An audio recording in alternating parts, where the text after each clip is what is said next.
Die Invloed deur Piero Becker. This story is a tragic love story, and it is influenced by some Middle Eastern poetry as well as Greek mythology. Let's go and have a look what it's all about. Piero Becker is gebore in 1935 in Smithfield. Hy het gewerk as 'n joernalis en woon tans in Bochums Baai. Wanneer ons kyk na die titel van ons verhaal, Die Invloed. Reg, the influence is what it means when you translate it literally.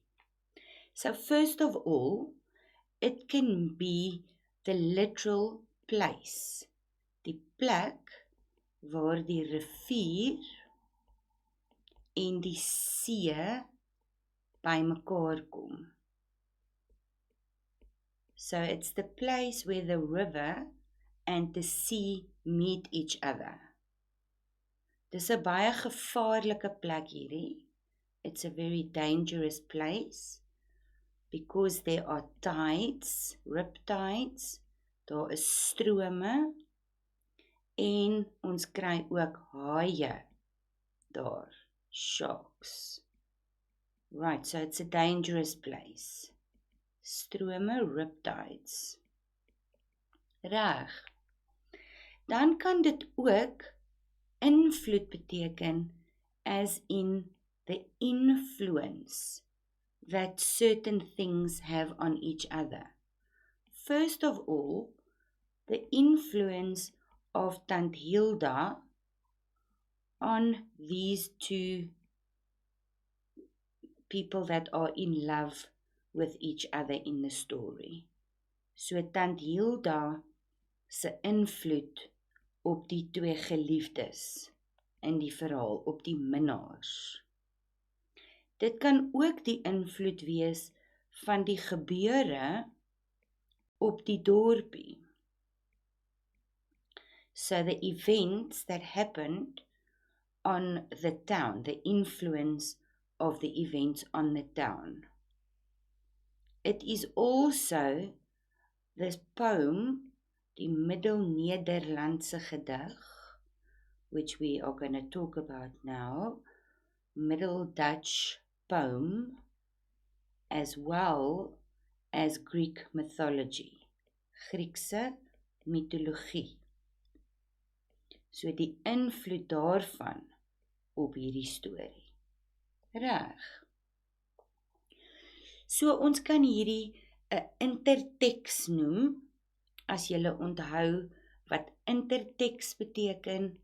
It means that there are certain things between two texts that are the same. And in this story, they quote a part of this poem van twee koningskinderen. Now, in this story, in this poem van twee koningskinderen, it is about two royal children who were separated from each other by a body of water. And they couldn't get to each other because this body of water was very deep.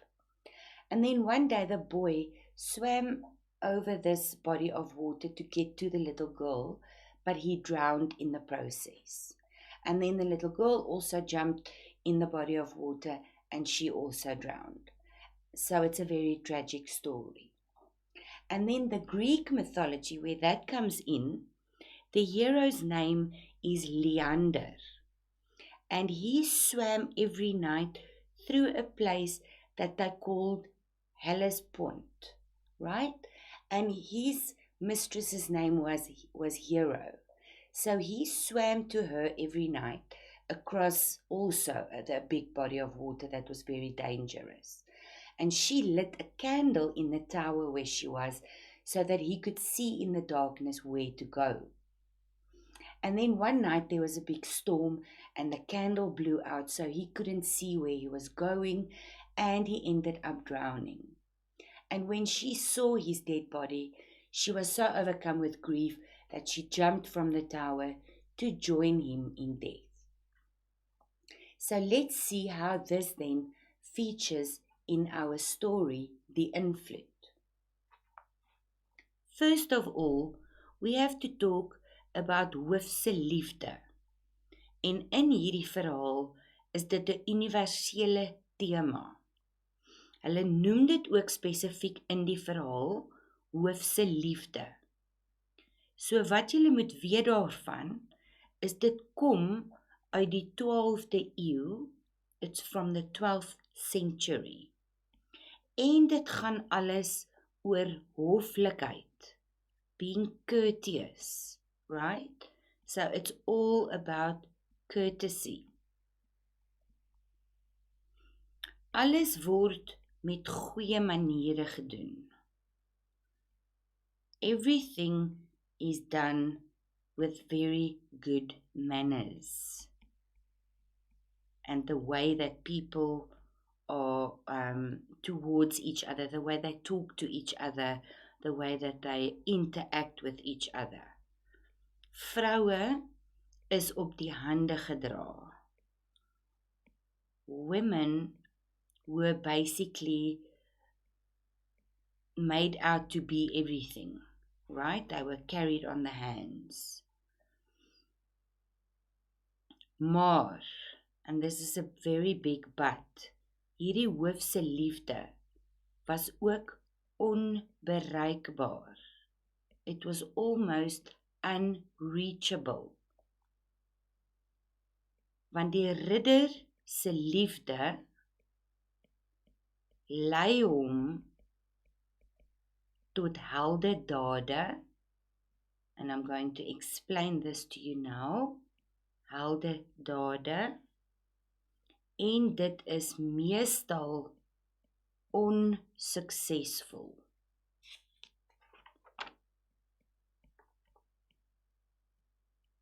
Right. So let's just talk about that for a while. What we find with this hoof se liefde. So if you think back, movies like Pride and Prejudice and things like that, women were carried on the hands like this, and everything had to be very proper, right? But this man was then seen almost as a sort of a knight, and they had to do certain hero acts to win this lady's love. And that made this kind of love almost unreachable, because these things that they had to do to eventually win the love, most of the time they basically failed in what they had to do. And in a lot of tragic stories, they then died in the process and never got to the fact or to the point where they actually won this woman's love. Right, so let's see how this happens in our story. Met ons karakters kry ons die watermotief. Nou in hierdie verhaal is water en die see en die invloed die goue draad wat die verhaal bind. So water and the sea and the invloed is dit wat die verhaal bind. Is the line that runs through the whole story, the water. And let's see how it comes through in the characters. Our first character, Wenning Nyland. And if we look at his name, Nyland, dan sê dit basies vir ons nie land. Reg? Hierdie ou is in sy element wanneer hy waar is, wanneer hy op die see is. Hy is ontuis op die land. He is uncomfortable when he is on the land. He belongs on the sea. The woman that he loves, Milla van de Waterin, is her surname. And that literally means van die water, of the water. And she loves the water, she loves the sea. Sy hou daarvan. En dan kry ons vir Tant Hilda Sewes. Now they call her Hilda Sewes because that's what her husband's name was. But what they don't tell us in the story is that her surname is also van der Wateren. And this is ironic because she hates the sea. Sy haat die see. Why? Because she lost her husband to the sea. Her husband was a fisherman, and one day he died at sea. Right, so sy haat die see. Die tema in hierdie verhaal is dan eerstens die water, and that we've discussed already. En dan kry ons ook die tuisteringe. Nou hierdie tuisteringe, translated, is harassments, various different kinds of harassments. Die eerste een is onvervulde liefde, unfulfilled love. Dit is onbereikbaar. It is unreachable. Reg, Wenning does everything he can to win over Milla, but Tant Hilda stands in between them. En hierdie onvervulde liefde lei ons hoofkarakter. It leads our main character to fatal heroism. En in Afrikaans is dit noodlottige heldedaad. Reg? Fatal heroism.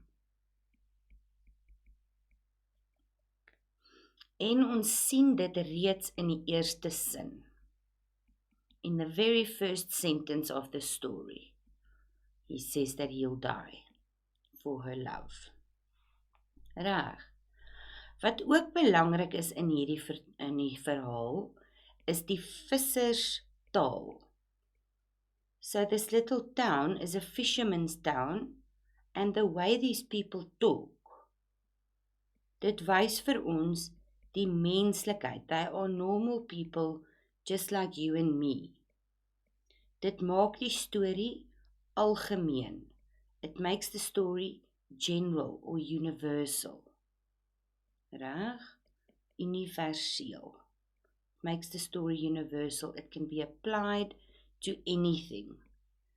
And with reference to our intertext, it also shows us that from ancient Greece, antieke Griekeland, tot by die Kaapse vissers, to the Cape fishermen, kry ons dieselfde aantrekking, the same magnetism, tussen verliefdes, between loved ones. Reg. So this is an important theme to remember. Reg. I'll give you a moment to pause on this slide and just take down the notes.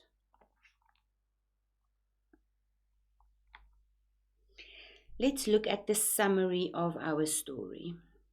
Wenning Nyland is a young man in die vissersdorpie Vredenbaai. This is the name of the little town where they stay. Hy en Milla van der Wateren is verlief op mekaar. They are in love with each other. Wenning is baie lief vir die see en voel ontuis op land, uncomfortable. Milla is ook lief vir die see. Haar ma, Tant Hilda, haat die see. So Tant Hilda is Milla se ma. Die see het haar man van haar weggeneem.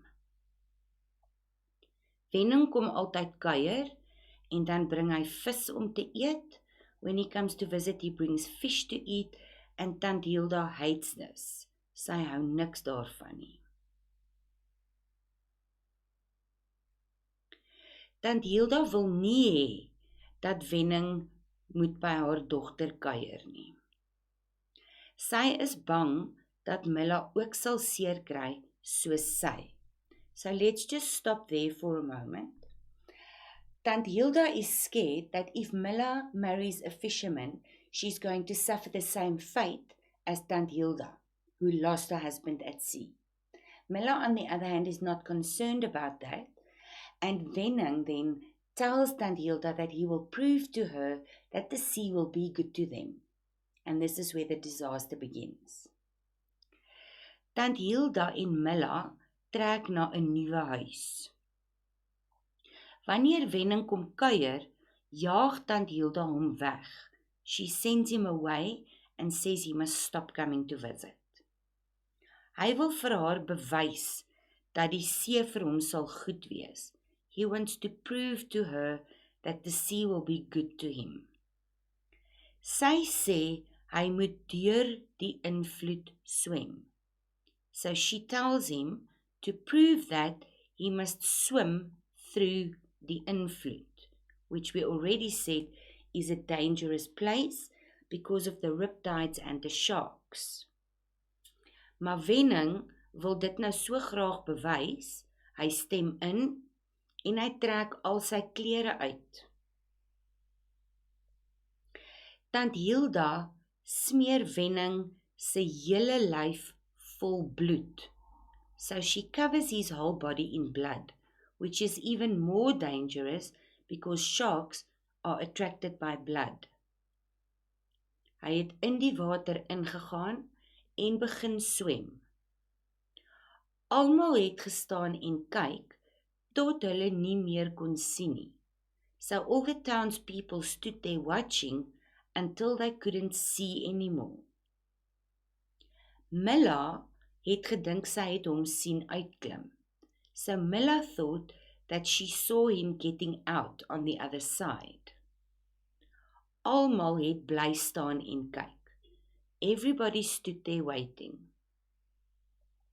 But then they started to realize that something was wrong. Tant Hilda sê dat sy hom nie met die bloed moes smeer nie. So now Tant Hilda is starting to feel guilty, and she says that maybe she shouldn't have put the blood on him.